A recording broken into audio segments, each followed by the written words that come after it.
The other matter that seems to be percolating today, beginning with John Roberts' question, regarding General Michael Flynn, the former national security advisor, and who knew what and when regarding his being a lobbyist for President Erdogan of Turkey. Yeah, it was interesting to watch Sean Spicer. He was trying to deflect this into a question of what the lawyer should have told him and that he was giving him the best legal advice and it was up to Flynn's lawyer.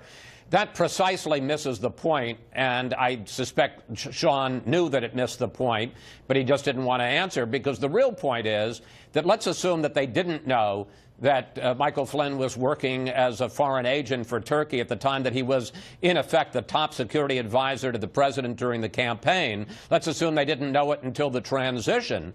Wouldn't you think, I mean, to me it seems inconceivable. I know that Sean said it. It seems inconceivable that it wouldn't percolate up the transition chain and somebody would have said, Donald Trump, the new president-elect, hey, did you know that Mike Flynn was working as a foreign agent? And one, if he didn't know, then why would you ever want him as a national security advisor? He's the guy that's advising you on foreign affairs. He was with him in the briefings that were held as a candidate with the CIA, and he has never told candidate Donald Trump that he's on the retainer, a $500,000 retainer from the government of Turkey. I find that very hard to believe, and that if he didn't know it in the campaign, he clearly, the transition was given the information during the transition, and you got to think that somebody told the president at that point, the president-elect, and why he would have named him as the national security advisor, it seems inconceivable. It was after the election that President Erdogan of Turkey, Chris, accused the United States of supporting ISIS. And it was during that same period that General Flynn wrote an op-ed in support and praise of President Erdogan. Certainly, I don't know if there's anything illegal here. I defer to you on that. But something is missing, at least in the vetting process or the communication process, wouldn't you say? Well, certainly in the communications process. I mean, again, let's point out, he was the top foreign affairs, national security advisor to candidate Donald Trump. I don't care. I mean, yes, you're pointing out reasons why representing Erdogan and the government of Turkey would be especially troubling.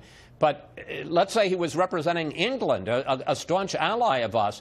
When you're getting advice from your top security advisor, when he's going in with you to top secret briefings by the CIA when you're a candidate for president, and he's representing another country and getting a $500,000 retainer or more than that, how is it conceivable that he wouldn't have told you? And if he hadn't told you, how is it conceivable that you wouldn't fire him on the spot as soon as you found out? There's more intrigue here in that the Russian government is very much aligned now with the Turkish government. They have very nice things to say about each other.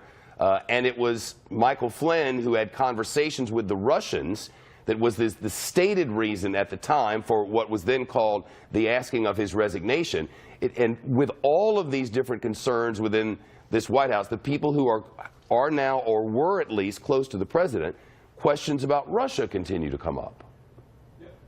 That's true, but you know, I think we have to point out, and I had an interview last Sunday on Fox News Sunday with Tom Cotton, who's a member of the Senate Intelligence Committee, and I asked him directly, is there any evidence you've gotten so far, and this investigation has been going on for quite a period of time, is there any evidence of collusion between Trump world, and I'm saying sort of writ large, campaign, right, associates, whatever, and the Russians? And he said there is not any evidence that we on the Intelligence Committee have received so far. So until that changes, this whole the Russia question, I understand there's smoke, but there is no indication, no hard evidence of any fire, any collusion between the Russians and Trump world to interfere with the campaign.